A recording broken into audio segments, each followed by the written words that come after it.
Hizbul Wathan ini adalah artinya pembela tanah air yang lahir pada masa-masa kolonial Belanda. Karena itulah pembela tanah air ini setelah memberikan pencerahan, dedikasi, melahirkan mereka pejuang-pejuang 45 yang berkeinginan untuk merdeka. Dengan kehadiran Presiden, kita ingin supaya anggota Hizbul Wathan ini mempunyai motivasi yang kuat, tetap pada keteguhan hatinya untuk melakukan pembelaan terhadap tanah air. Dan untuk mewujudkan Indonesia yang berkemajuan, kita membutuhkan SDM yang unggul, SDM yang menguasai ilmu pengetahuan, SDM yang menguasai teknologi. yang menguasai ilmu agama, yang memiliki keahlian untuk melakukan inovasi dan kreativitas, yang gigih, yang tangguh, dan yang memiliki sikap akhlakul karimah. Semuanya tentu tidak bisa didapatkan hanya di ruang kelas, tapi juga memerlukan bimbingan dari gerakan kepanduan seperti Hizbul Waton ini.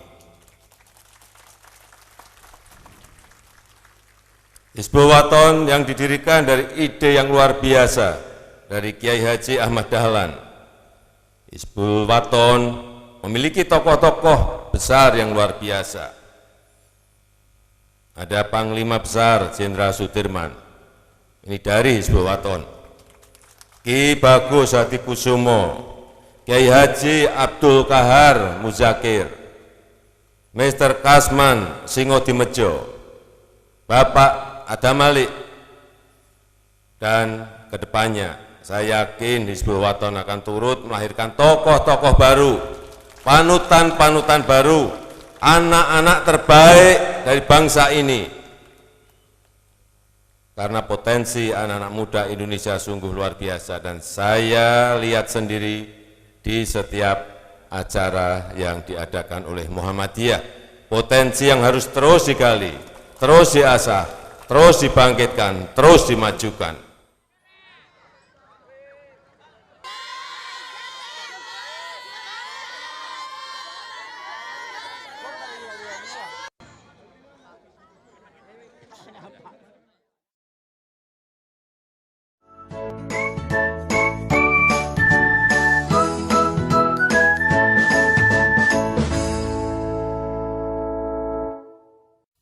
Assalamualaikum warahmatullahi wabarakatuh. Salam Pramuka, salam. Bagaimana kabar adik-adik semua? Pasti semua dalam keadaan sehat ya. Alhamdulillah, kasih jempol. Kali ini kita akan belajar tentang sejarah gerakan Pramuka. Sejarah gerakan Pramuka tidak lepas dari istilah pandu atau kepanduan. Kepanduan adalah perkumpulan pemuda-pemuda yang bertujuan mendidik anggotanya untuk menjadi orang yang berjiwa kesatria, gagah berani, dan suka menolong sesama makhluk.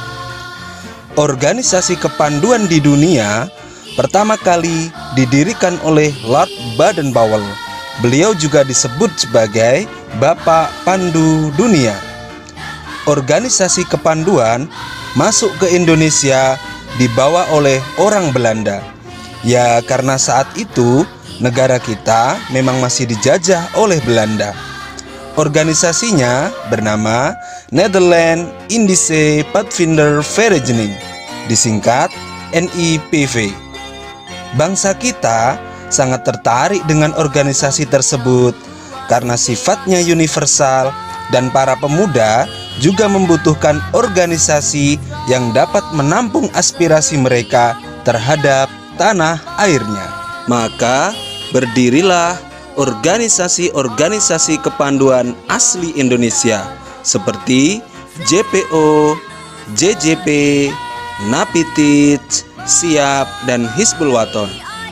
Melihat semakin banyaknya organisasi kepanduan milik Indonesia, pemerintah Belanda melarang organisasi kepanduan di luar milik Belanda untuk menggunakan istilah Padvinder.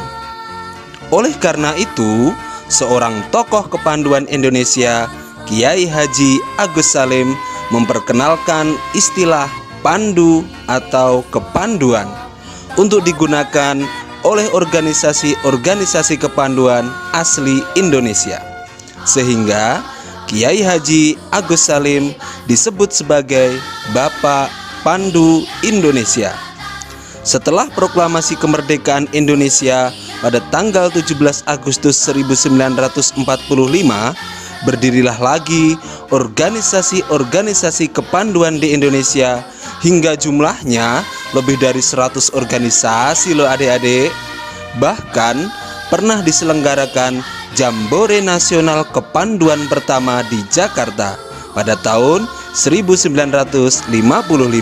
Tetapi Karena banyaknya organisasi kepanduan di Indonesia, pemerintah menyadari hal itu kurang baik untuk persatuan dan kesatuan bangsa.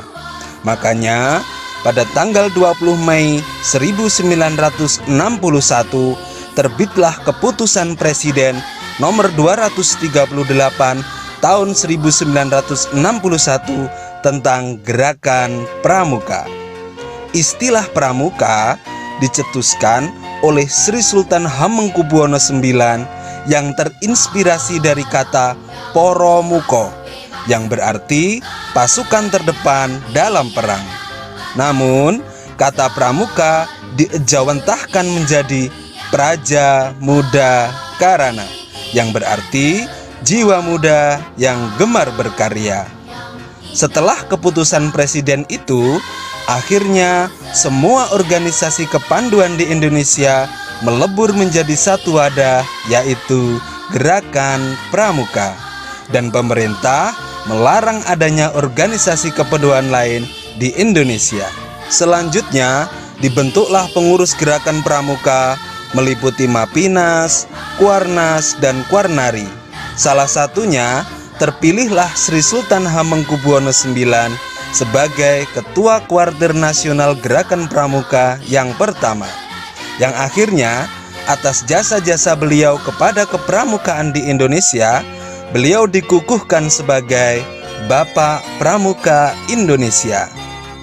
Puncaknya, pada tanggal 14 Agustus 1961 diadakan pelantikan pengurus nasional Gerakan Pramuka dengan penganugerahan Panji Gerakan Pramuka oleh Presiden Soekarno kepada Sri Sultan Hamengkubuwono IX. Lalu dilanjutkan dengan defile atau pawai pramuka di depan Presiden dan berkeliling Jakarta untuk memperkenalkan Gerakan Pramuka kepada seluruh rakyat Indonesia. Peristiwa ini disebut dengan Hari Pramuka. Makanya setiap tanggal 14 Agustus seluruh pramuka Indonesia memperingatinya dengan melaksanakan upacara dan kegiatan kepramukaan lainnya. Setelah peristiwa itu, Gerakan Pramuka berkembang menjadi organisasi yang disegani. Bahkan saat ini pramuka menjadi ekstrakurikuler wajib pada pendidikan dasar sampai perguruan tinggi loh. Bagaimana? Sudah paham kan sejarah Gerakan Pramuka Indonesia? Sampai di sini dulu ya adik-adik materi video kali ini. Jumpa lagi pada video dan materi selanjutnya. Salam Pramuka. Salam. Wassalamualaikum warahmatullahi wabarakatuh. Dadah.